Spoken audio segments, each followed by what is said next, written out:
बेड़ो पहला बात नहीं देखा था, उसको देख पहले। इस एबिलिटी से तान किसी भी चीज को एब्जॉर्ब कर सकता है और जब चाहे उसे बाहर निकालकर इस्तेमाल कर सकता है। हंसते हुए तानबा ने कहा, चल अब तुझे दिखाता हूं इस एबिलिटी का असर खुद पर झेलना कैसा लगता है। अगले ही पल एक भयानक विशाल क्रीचर हिरोया की ओर लपका। हिरोया ने तुरंत वहां से भागना शुरू कर दिया। तानबा ने जोर से चिल्लाया, भाग हिरोया, अगर नहीं चाहता कि तुझे खा लिया जाए तो और तेज भाग। हिरोया गलती से गड्ढे में गिर गया और उसका चेहरा जोर से कंक्रीट पर जा लगा। तभी वो रहस्यमय एंटिटी अचानक उसकी टांग पकड़कर उससे हवा में ऊपर उठा लेती है और फिर पूरी ताकत से जमीन पर पटक देती है। एक बड़ी धूल की लहर उठती है। जैसे ही धूल साफ होती है, हिरोया अपने शरीर पर उस कटे हुए निशान को देखता है और अपनी आंखों पर विश्वास नहीं कर पाता। तभी तेज नुकीला दर्द उसके पूरे शरीर में फैल जाता है और वो जोर से चिल्ला उठता है। गुंडे समझ ही नहीं पा रहे थे कि इस लड़के के साथ अब क्या करना है। तानबा ने ताना मारते हुए कहा, बचाना है इसे तो बोल, एक छोटा मॉन्स्टर तुझ पे हमला करके चला गया। जब हिरोया चुप रहा तो वो हंस पड़ा, फिर तो ये जिंदगी भर किसी की लीश पे रहेगा। डर और बेइज्जती से वो बच्चा कुछ बोल भी नहीं पा रहा था। तानबा का पैर एक नोटबुक पर पड़ता है। नीचे देखकर उसने उसका टाइटल पढ़ा और जोर से हंस पड़ा। उसने डायरी उठाई और जोर जोर से पढ़ने लगा, हिरोया की how to become a number वाली नोट्स। तानबा हंसते हुए बोला, इतनी सारी कोशिशों के बाद भी तेरी लेवल नहीं बनी। वो झुकता है, हिरोया की शर्ट पकड़ता और उसे हवा में उठा लेता है। तुम जैसे लूजर्स कभी भी किसी हीरो की शैडो भी नहीं बन सकते। हिरोया पूरी तरह टूट चुका था। उसे समझ नहीं आ रहा था कि उसके साथ ये सब क्यों हो रहा है। सारी उम्मीद छोड़कर उसने सोचा, यहां और अभी मर जाना ही बेहतर है। उसने अपनी आंखें बंद कर ली। एक चमकती हुई आग उसके सामने प्रकट होती है। उस नॉन ह्यूमन सिलुएट से आवाज आती है, तू तो और भी ज्यादा पथेटिक निकला जितना सोचा था। हिरोया डर गया। वो उस आवाज को पहचान नहीं पा रहा था। पूरी दुनिया ही जैसे थम सी गई थी, फिर भी वो उस आवाज को सुन पा रहा था। वॉइस, लोग तो छोटी छोटी बातों में भी मर जाते हैं। हिरोया ने पूछा, तू है कौन? मेरा नाम है मुगन। हिरोया हैरान था। मुगन ने कहा कि 6 साल पहले जब उनकी पहली मुलाकात हुई थी तभी सब शुरू हुआ था। हिरोया को याद आया, ये तो वही वाजावाई था जिसने सईका इनुई को हराया था। लेकिन मुगन ने जवाब दिया, मैं कभी हारा नहीं, मैं इन 6 सालों से तेरे अंदर ही था। हिरोया चौंक गया, पर यह तो पॉसिबल ही नहीं है। मुगन, मेरी पावर खत्म हो रही थी तो मैंने वहां मौजूद किसी भी इंसान का शरीर लेने की कोशिश की, पर आसपास सिर्फ तू था, 11 साल का हिरोया। लेकिन कुछ गड़बड़ हो गई, मैं पूरी तरह से तुझे अब्सॉर्ब नहीं कर पाया। उस राक्षस को खुद एक कमजोर इंसान ने एब्जॉर्ब कर लिया था। 6 सालों तक वो इंसान का डीजनरेट होता हुआ शरीर बस घृणा से देखता रहा। लेकिन इतने ह्यूमिलेशन के बाद भी मुगन उस इंसान का आभारी था, क्योंकि उसी ने उसकी जान बचाई थी। जब सब कुछ समझा दिया गया, वो क्रीचर उस लड़के के पास आया और कहा, तू जल्द ही मरने वाला है। हिरोया जैसे पहले ही अपनी मौत स्वीकार कर चुका था। तभी अचानक वो मॉन्स्टर बोल पड़ा, क्या तुझे पता है तेरा जीवन ऐसे कचरे की तरह क्यों फेंक दिया गया? लड़का चुप रहा।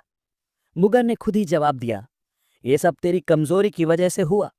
फिर उसने एक और बात कही, क्या तू सच में तैयार है उन लोगों को इसी जगह खत्म करने के लिए? उसने कहा है, चख इस शक्ति को पहली और आखिरी बार। पर यह तो वो नहीं था जो हिरोया चाहता था। ये वो शक्ति नहीं थी जो वो बदले के लिए चाहता था, बल्कि वो इसे इंसानियत के लिए इस्तेमाल करना चाहता था। मगर अब बहुत देर हो चुकी थी। लड़का अब उस फ्यूजन प्रोसेस को रोक नहीं सकता था। उसी वक्त जब वो गुंडे हिरोया के शरीर पर खड़े थे, अचानक एक जबरदस्त एनर्जी उसके शरीर से फूट पड़ी। तीनों के लिए ये सब एकदम हैरान कर देने वाला था। जमीन पर जो खून के छींटे थे वो भी हवा में उठने लगे और अगले ही पल वो मरा हुआ लड़का उनके सामने खड़ा था। मुगन ने ग्लोइंग लेवल पैनल खोला और पूछा, क्या तू अब भी नहीं समझा कि तेरा लेवल क्यों नहीं बढ़ रहा? और फिर उसने उस पैनल को गुस्से में तोड़ दिया और जोर से हंसते हुए बोला, तेरा लेवल उल्टी दिशा में बढ़ रहा है। पैनल के शैटर्ड टुकड़ों में एक नंबर चमक रहा था, आई सेंड फॉर इन्फिनिटी। अब पूरी तरह शरीर पर कंट्रोल पा लेने के बाद मुगन ने उसे जांचना शुरू किया।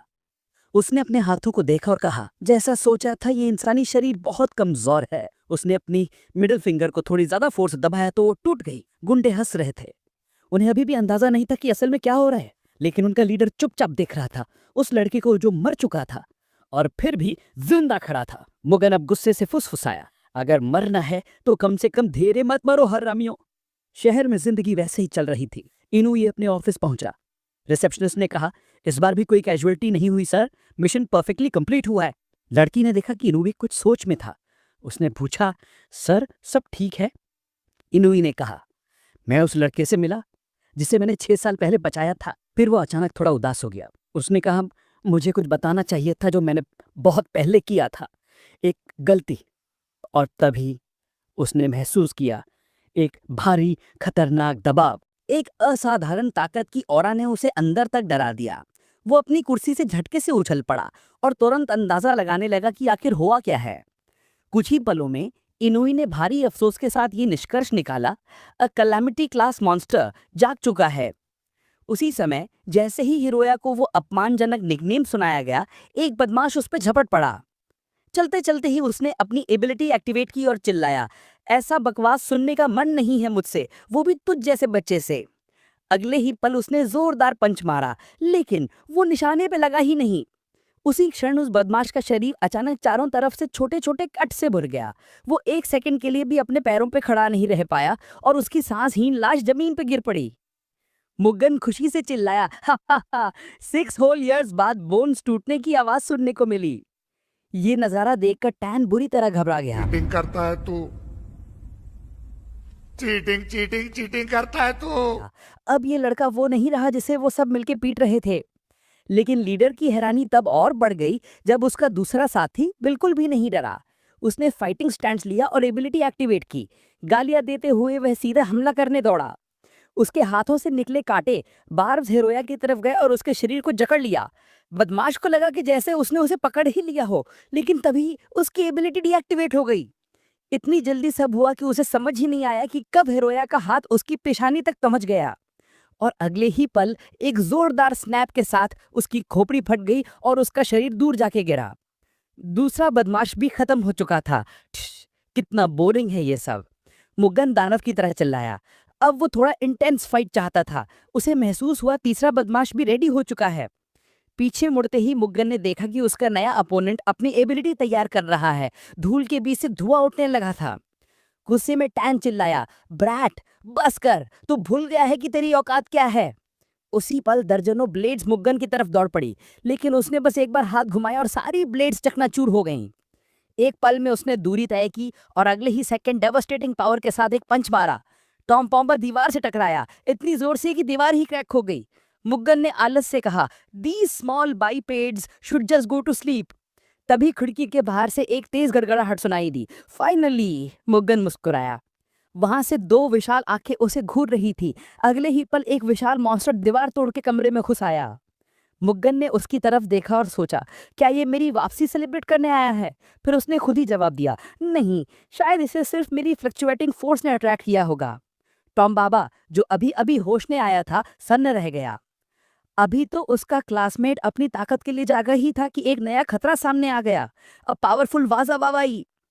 लेकिन मुग्गन के लिए ये सिर्फ एक्साइटमेंट बढ़ाने का एक और मौका था। ऐसा मॉन्स्टर वेकअप होने के बाद प्रैक्टिस के लिए परफेक्ट था। लेकिन उसने ही अभी ही सोचा था कि अचानक उसके अंदर की डिमोनिक पावर्स का असर खत्म हो गया। हिरोया को अचानक अपने शरीर पर वापस कंट्रोल मिल गया। उसे यकीन नहीं हो रहा था कि वो अभी तक जिंदा है। उसी पल मुग्गन ने फिर से उसके शरीर पर कंट्रोल लेने की कोशिश की। उसे बहुत ज्यादा हैरानी हुई कि इस लड़के का मन अभी तक इंटैक्ट है, लेकिन डेमॉन की ability to control the body उससे कहीं ज्यादा थी। मुग्गन ने उसे सलाह दी, जस्ट एंजॉय द शो और बीच में मत पड़ो। पर हीरो ने पूछा, तो करने क्या वाला है? मॉन्स्टर मुस्कुराया और बोला, एग्जैक्टली वही जो 6 इयर्स पहले तय हो चुका था। हिरोया की आंखों के सामने वो बर्बाद शहर की तस्वीरें फिर से चमक उठी। उसे एहसास हुआ कि अगर उसने इंटरफियर नहीं किया तो 6 इयर्स पहले जैसी तबाही दोबारा होगी, लेकिन इस बार कहीं ज्यादा खतरनाक अंजाम के साथ। डेमॉन ने सुपीरियरिटी से कहा, पहले वाजावाही को मारूंगा और फिर एक ग्रैंड शो दिखाऊंगा पूरे ह्यूमैनिटी को। लेकिन तभी उसके हाथ रुक गए। अब वो अपने शरीर को कंट्रोल नहीं कर पा रहा था। हीरो ने आखिरी हिम्मत जुटाई और खुद पर फिर से कब्जा करने की कोशिश की। इतनी पावरफुल रेजिस्टेंस देखकर मुग्गन चौंक गया।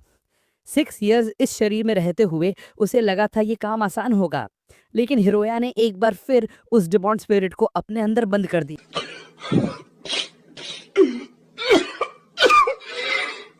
दिया। जब वो जागा तो उसने अपने शरीर को हैरानी से देखा। उसे अभी तक यकीन नहीं हो रहा था कि उसने इतने शक्तिशाली डिमॉन को कंट्रोल कर लिया है। लेकिन सामने एक और खतरा था, एक असली फिजिकल मॉन्स्टर। मुग्गन घबरा गया। वो चिल्लाया, कुछ कर वरना मर जाएगा। मॉन्स्टर ने ऑफर दिया, इस फाइट तक के लिए कंट्रोल मुझे दे दे। लेकिन ठीक उसी वक्त मॉन्स्टर ने हमला कर दिया। हिरोया ने उसकी पहले टेंटेकल स्ट्राइक को बड़ी एजिलिटी के साथ डॉज किया। उसके लिए ये खुद के लिए भी एक सरप्राइज था। उसे मुग्गन का असर महसूस हो रहा था, जो उसके मूव्स को फास्टर और शार्पर बना रहा था। डिमॉन समझ गया कि लड़का उसकी कुछ पावर को अपने अंदर यूज कर रहा है। कुछ और सक्सेसफुल डॉजेस के बाद हिरोया ने काउंटर अटैक किया, एक जबरदस्त वाजावाई स्ट्राइक। उसे लगने लगा था कि maybe I can handle this monster too. लेकिन तभी एक टेंटिकल ने उसकी टांग को जकड़ लिया। ग्रिप बहुत टाइट थी और अब कुछ करना मुमकिन नहीं था। मॉन्स्टर ने उसे जोर से जमीन पर दे मारा। वासावाई ने फिर उसका बॉडी उठाया, ये देखने के लिए कि क्या वो अभी जिंदा है। वो अभी भी होश में था, लेकिन चोट बहुत गहरी थी। अब लड़ाई जारी रखना मुमकिन नहीं था। ये समझते हुए कि अगर अब कुछ नहीं किया गया तो दोनों मर जाएंगे, मुग्गन में हेल्प की और हिरोया को एक्टिवेट कराया एक स्पेशल स्किल, इन्फिनिट अवेकनिंग। इस स्किल ने उसे दी एक असीम और अद्वितीय शक्ति। स्किल एक्टिवेट होते ही हिरोया का शरीर अंदर से चमकने लगा और फिर एक जबरदस्त एक्सप्लोजन हुआ, एक कोलोसल ब्लास्ट। मॉन्स्टर के टुकड़े टुकड़े उड़ गए और जिस बिल्डिंग में ये सब हुआ था वो लगभग पूरी तरह से तबाह हो गई थी। जब धुआं छटा, हिरोया ने अपनी एबिलिटी का नतीजा देखा। ज्यादा दूर नहीं, टैन जमीन पर पड़ा था, बेरली अलाइव। हिरोया अब तक यकीन नहीं कर पा रहा था कि उसने किसी तरह एक पूरी बिल्डिंग को तबाह कर दिया था। जब प्रोटैगनिस्ट